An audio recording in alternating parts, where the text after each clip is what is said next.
दोस्तों, स्वागत है आपका हमारे न्यूज़ चैनल अपना देश न्यूज़ चैनल में। Good morning. पेश है आज की मुख्य खबरें। लॉकडाउन की पाबंदियां हटने का रास्ता साफ हो गया है। केंद्रीय गृह मंत्रालय ने शनिवार को अनलॉक 1 नाम से गाइडलाइंस जारी की है। इसके तहत तीनों चरणों में लॉकडाउन खोलने का फैसला लिया गया है। 1 जून से राज्य के अंदर या दूसरे राज्य आने जाने के प्रतिबंध नहीं रहेगा। इसके लिए किसी के पास ज़रूरत भी नहीं होगी, लेकिन संक्रमण को देखते हुए राज्य अगर इस पर पाबंदी का फैसला लेते हैं तो उनके व्यापक प्रचार करना होगा। वहीं 8 जून से शर्तें के साथ होटल, रेस्तरां, शॉपिंग मॉल्स और धार्मिक स्थल खुल सकेंगे। देश भर में अब सिर्फ कंटेनमेंट जोन में ही लॉकडाउन जारी रहेगा, वे भी 30 जून तक। पहले की तरह वहां सिर्फ जरूरी सेवाओं की इजाज़त होगी। दूसरे चरण में जुलाई में स्कूल कॉलेज खोलने का फैसला होगा। तीसरे चरण में metro, cinema hall, gym, swimming pool, entertainment park और अंतर्राष्ट्रीय उड़ानें शुरू हो सकेंगी। राज्य की तय करेंगे कि कैसे मेट्रो सेवाएं शुरू होगी। गाइडलाइंस में जो कुछ छूट मिली है, स्वास्थ्य मंत्रालय ने उनके बारे में एसओपी जारी करेगी ताकि कोरोना को फैलने से रोका जा सके। सोशल डिस्टेंसिंग का मास्क पहनना जरूरी बना रहेगा। रात का कर्फ्यू अब कम समय के लिए होगा।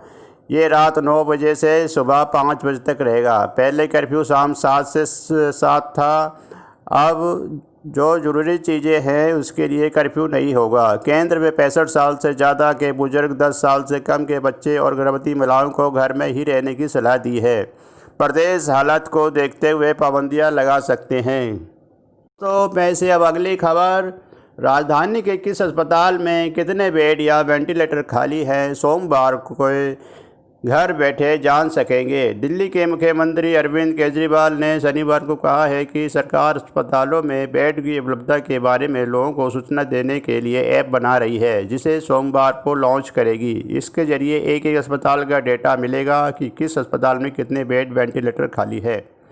इसके बाद स्मार्टफोन नहीं है वे वेबसाइट पर जाकर देख सकते हैं। हेल्पलाइन नंबर 1031 पर भी इसकी जानकारी मिल सकेगी। कई मामले आए हैं जहां जानकारी के अभाव में मरीज को अस्पताल के धक्के खाने पड़ते हैं। शनिवार को 1163 नए मरीज आए और 18 और मौतें हुई। एलएनजेपी के director Suresh Kumar corona positive मिले हैं। कोरोना संक्रमित आरएमएल के डीन डॉक्टर राजीव सूद को शुक्रवार को प्लाज्मा थेरेपी दी गई, जिनका मैक्स साकेत में इलाज चल रहा है। University college of medical science के डीन डॉक्टर ए.के. जैन को निसंक्रमित हुए हैं। सीएम ने कहा है कि 5 जून तक दिल्ली में कोरोना बेड की तादाद बढ़कर 9,500 हो जाएगी। दोस्तों, पैसे अगली खबर। उत्तराखंड में लॉकडाउन का चौथा चरण खत्म होने के बाद राज्य सरकार ने केंद्र के पर्यटन व धार्मिक गतिविधियों को शुरू करने के साथ होटल ढाबे खोलने की सिफारिश की थी।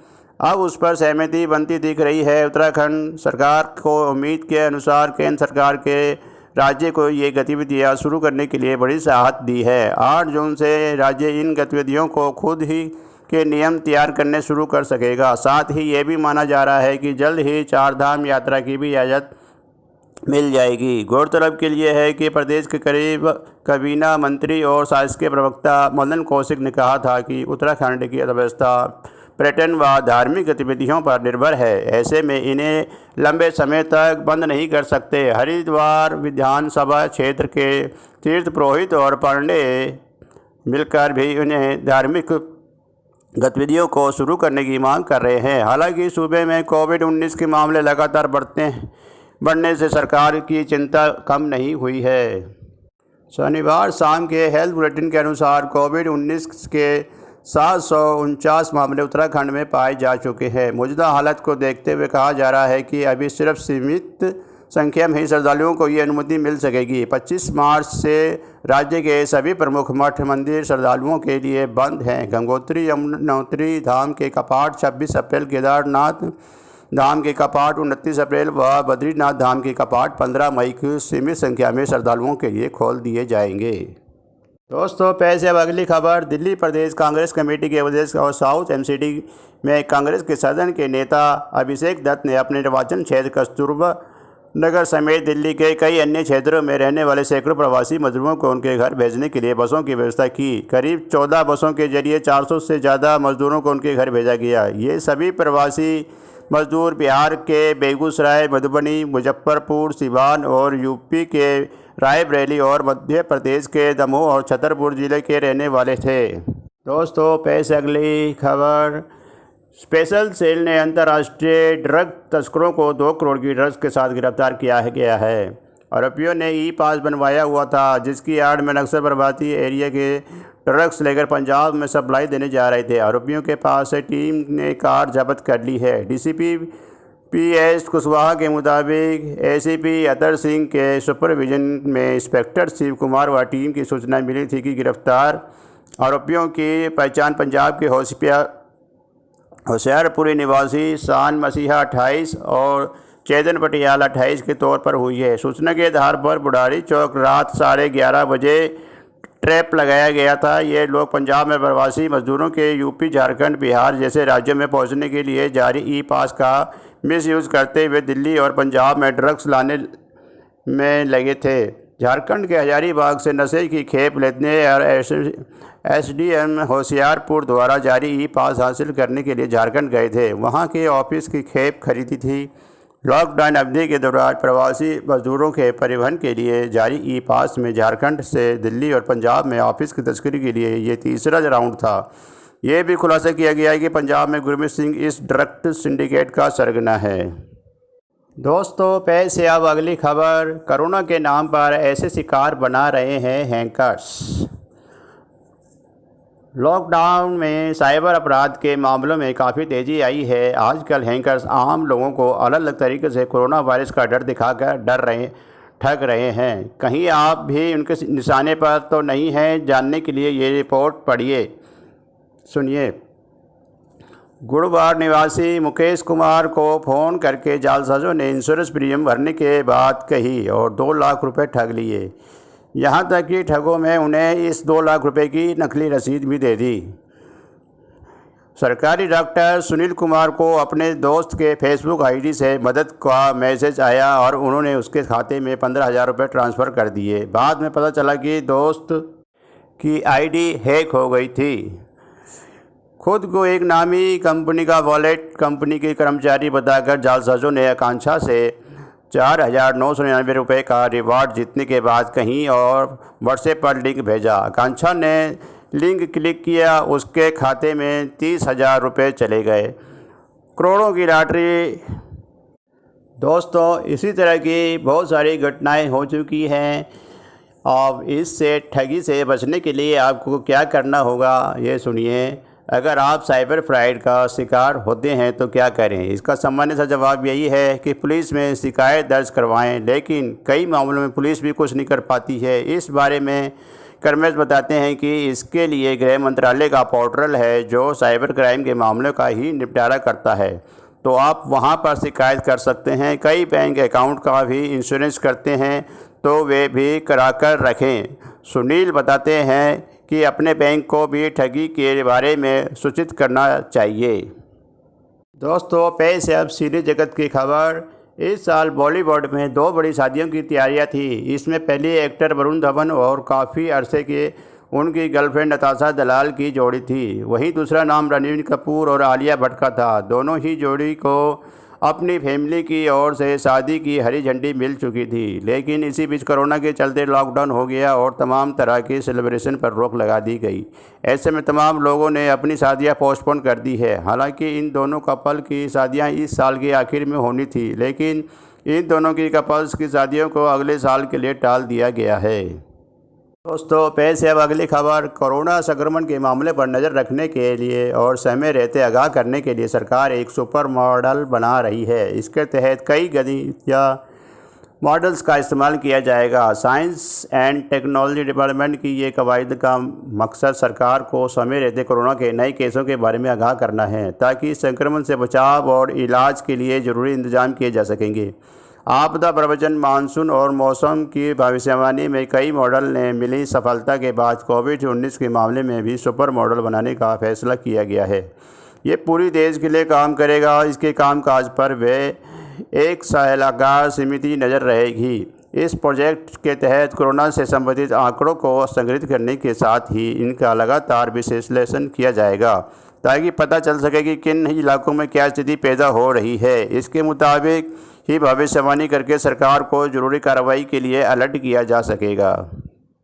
तो पैसे अब कोरोना अपडेट। महाराष्ट्र में अब तक 65,168 मामले आए हैं, जिसमें 26,997 लोग ठीक हुए हैं और 2,197 लोगों की मौत हो चुकी है। गुजरात में 16,356 मामले आए हैं और 9,232 लोग ठीक हुए हैं और 1,007 की मौत हो चुकी है। बंगाल में 5,130 मामले आए और 1,970 ठीक हुए और 309 की मौत हो चुकी है। राजस्थान में 8,414 मामले आए हैं, जिसमें 5,290 ठीक हुए हैं और 185 की मौत हुई है। तमिलनाडु में 21,184 मामले आए हैं, जिसमें 12,000 लोग ठीक हुए हैं और 163 की मौत हो चुकी है। पंजाब में अब तक 2,233 मामले आए हैं और 1,967 लोग ठीक हो चुके हैं और 44 लोगों की मौत हो चुकी है। केरल में 1,200 मरीज आए हैं, जिसमें 575 ठीक हो चुके हैं और 10 की मौत हो चुकी है। बिहार में 3,509 मामले आए हैं, जिसमें 1,209 ठीक हुए हैं और 15 की मौत हुई है। दोस्तों, पैसे अगली खबर। वैशाली ज़िले के हाजीपुर निवासी धीरज पिछले 69 दिनों से लॉकडाउन में फंसे लोगों की मदद कर रहे हैं। रुपए ख़त्म हो गए तो उन्होंने अपनी पत्नी के गहने भी बेच दिए ताकि ज़रूरतमंद की मदद की जा सके। मीडिया रिपोर्टों के अनुसार धीरज ने बताया 24 मार्च को उन्होंने एक बच्चे को भूख से तड़पते देखा। उन्होंने कहा कि लॉकडाउन के कारण बहुत से लोगों को खाना पीने की परेशानियों का सामना करना पड़ रहा है। उन्होंने तभी से ठान लिया कि ज़रूरतमंदों की हर संभव मदद करेंगे। जानकारी के अनुसार उन्होंने शुरुआत में अपनी सारी बचत करीब 2.5 लाख रुपए लोगों को मदद में लगा दिया, लेकिन समय के साथ लॉकडाउन भी बढ़ता गया, जिसके कारण एक समय बाद उनकी सेविंग भी ख़त्म होने लगी। तब उनकी पत्नी मनीषा कुमारी ने अपने सोने के गहने बेचने की बात कही। उन्होंने बताया कि पिछले 69 दिनों में उन्होंने 250 गाँवों के परिवारों की मदद की। लोगों को खाना खिलाने के साथ ही वे उन्हें दवाई, मास्क, सैनिटाइज़र भी देते हैं। उन्होंने कहा कि वे 3 लाख रुपए का कर्ज भी ले चुके हैं, लेकिन ज़रूरतमंदों की मदद के लिए वे हमेशा करते रहेंगे। दोस्तों, पैसे अब विदेशों की खबर। अमेरिका के मिनेसोटा राज्य की एक मिनीपोलिस में अश्वेत व्यक्ति जॉर्ज फ्लॉयड की मौत के बाद से देश भर में हिंसक प्रदर्शन तेज हो गया है। प्रदर्शनकारियों ने कारों और दुकानों में आग लगा दी। उन पर काबू पाने के लिए पुलिस अधिकारियों की आंसू गैस के गोले दागने पड़े और रबड़ की गोलियां चलानी पड़ी। प्रदर्शनकारियों ने गुरुवार को एक पुलिस स्टेशन में भी आग लगा दी। ये प्रदर्शन 20 से ज़्यादा राज्यों में फैल गया। Washington DC, Atlanta, Phoenix, Denver और लॉस एंजल्स समेत कई शहरों में इसके हिंसक रूप लिया। Phoenix, Denver, Las Vegas, Los Angeles और कई अन्य शहरों में भी हज़ारों प्रदर्शनकारियों हाथों में पोस्टर लिए नजर आए, जिन पर लिखा था, उसने कहा, मैं सांस नहीं ले पा रहा हूँ, जॉर्ज के लिए न्याय। उन्होंने न्याय नहीं तो शांति नहीं जैसे नारे भी लगाए। पैसे अगली खबर। पूर्व अमेरिकी राष्ट्रपति बराक ओबामा ने अश्वेत अमेरिका जॉर्ज फ्लॉयड की हत्या पर कहा है कि नस्ल भेद की बात अमेरिका में सामान्य नहीं हो सकती है। उन्होंने कहा कि यह 2020 के अमेरिका में असामान्य बात नहीं होनी चाहिए। उधर जॉर्ज फ्लॉयड की हत्या मामले में अश्वेत अधिकारी डेरेक चाउमिन को गिरफ्तार कर लिया गया है। साथ ही 3rd डिग्री हत्या और मानव हत्या का आरोप लगाया गया है। होनेपिन काउंटी के अटॉर्नी माइक फ्रीमैन ने ये जानकारी दी। चाउमिन के साथ ही उन 3 अन्य अधिकारियों को भी बर्खास्त कर दिया गया है जो घटनास्थल पर मौजूद थे। हत्या का दोषी पाए जाने पर चाउमिन को 12 साल से अधिक की सज़ा भुगतनी पड़ सकती है। दोस्तों, अब आज के न्यूज़ समाप्त होते हैं। पैसे आज की कविता। कागज़ पर उतर जाती है एक खामोश नदी, जहाँ मेरी स्मृतियों की जल समाधि पर कभी कभी आ जाती है कोई प्यारी सी सिंडेरिया और झकझोरते हुए पूछती है, कब जाओगे तुम, लिखो ना एक कविता मेरे लिए। दोस्तों, अब आज के न्यूज़ समाप्त होते हैं। जय हिंद, जय भारत।